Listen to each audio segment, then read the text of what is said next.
Hello and welcome to All Things Seniors. This is your host Rafiq. Today, I will share with you 5 essential caregiving tips. These are the tips which over the years have become my go-to things to make my life as a caregiver a bit easier. And I wish on day 1 of my caregiving journey, somebody had told me these things. I'll share these 5 with you, and especially number 4 that has been instrumental for our family's caregiving journey, honestly. Number 1, set boundaries. It is key for your sanity. See, what will happen? Many a times we become caregiver overnight. It is never a planned thing. Hey, 2 months down the line, mom will have a fall and you will become a primary caregiver. It doesn't work that way. One day phone rings, you are the primary caregiver, life is upside down. Then what happens? Every morning now, for example, on your way to work, you have to stop at mom's or dad's and say, hey mom, I'm here to give you your morning meds. Dad, I'm here for your morning breakfast. I have to rush for work. You are clearly showing signs of urgency that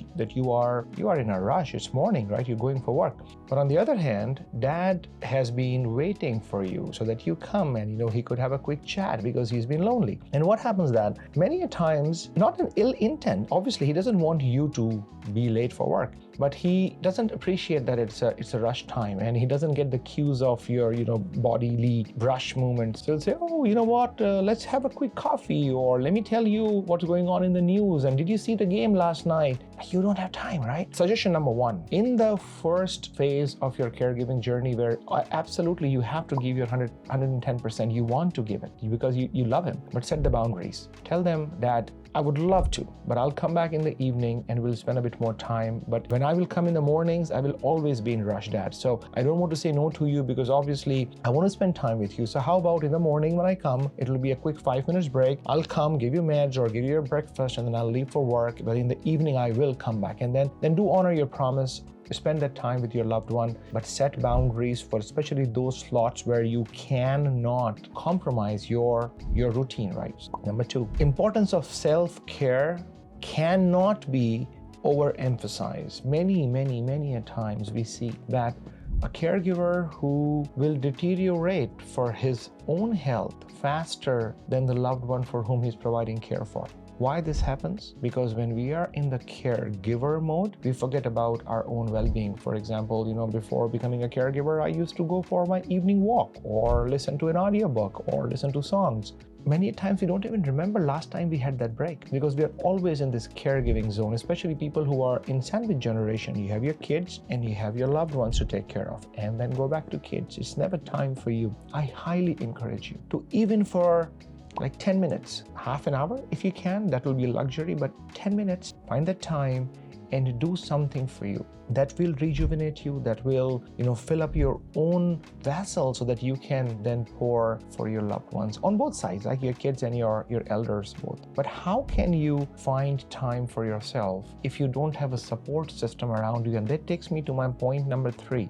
You need to have your own village, right? People say, oh, it takes a village to raise the kid. It also takes a village to provide good care for your loved one, right? You need to have a friend who you can call. You need to have a neighbor who will be there in time of an emergency. Imagine you are taking care of your loved one and there's an emergency, or there is an emergency at your kid's daycare. How can you go leave your loved one behind, an elder who needs your care and support right now, and go and attend this emergency if there is no safety net? You need to have, and you can't call people on the last minute and say, hey buddy, Jeff, come over, take care of my dad while I'm going. You can't. If Jeff doesn't know how to take care of it, he doesn't know anything about your dad. My suggestion number 3, my tip number 3 is tell 2, 3, 4 people in your immediate circle, in your friends group, in your family, that hey, on a day like that, I will rely on you. These are 2 or 3 things that you will come and do, right? Keep an eye on dad. If he says, give me water, give him water. Just make sure that he doesn't wander outside the home. Nothing much, so that when you actually call them, they know what to expect, right? And at the same time, try to reciprocate what you can do for Jeff, what you can do for your neighbor. If they want to go for a movie, maybe you can be the babysitter, right? Like anything to have a two-way relationship of the group of caregivers like yourselves. This point number 4 is key. That has helped us a lot. But before I say that, subscribe to this channel if you think that this content is helping you, because then what YouTube will feel, YouTube will say, okay, this caregiver is liking this YouTube channel, let me share it with other caregivers as well. And that way more people will see it. Hopefully it will help more people. Point number 4, there are a lot of free resources available in the community, in the government system. Look for those things. Hey, nobody has bottomless pockets. When you're looking for a deal, you're looking for a free group, looking for a program that is available in the community, that doesn't mean you are cheaping out on dad's care.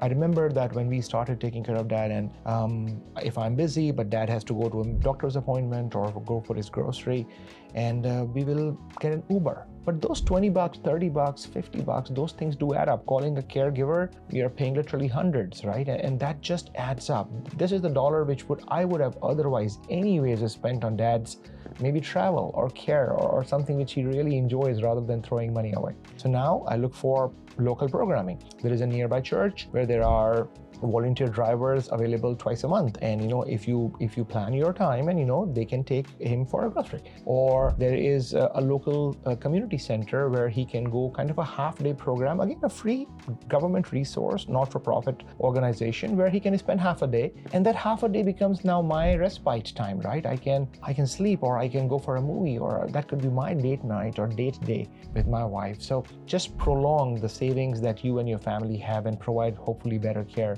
And the last one is, never feel that I am asking for help and I am weak. This is number one reason caregivers go into guilt. They think that if I'm asking for help, I'm weak, and they go into this guilt spiral, especially during holiday season, when they see these, family members who only come 5 days in a year, and they have all these suggestions as if you don't know what you are doing, and we are in an anger zone, and we don't ask for help. And our whole period of holidays goes towards care, providing care. We don't find time to go with our own friends or go for our own shopping. My suggestion to you is, especially when those 5 days, your sister or your brother, they are flying in from a different city, that's the best time. Don't feel that why you are never here. Oh, now they are here, right? Use them for these 4 or 5 days. Also, while they are here, ask for some help as to, hey, sister, what can you do remotely? Can you check in on dad once a day around this time just to make sure that he has taken his meds? Or, hey brother, can you just keep an eye on dad's online account so that we make sure there are no spams?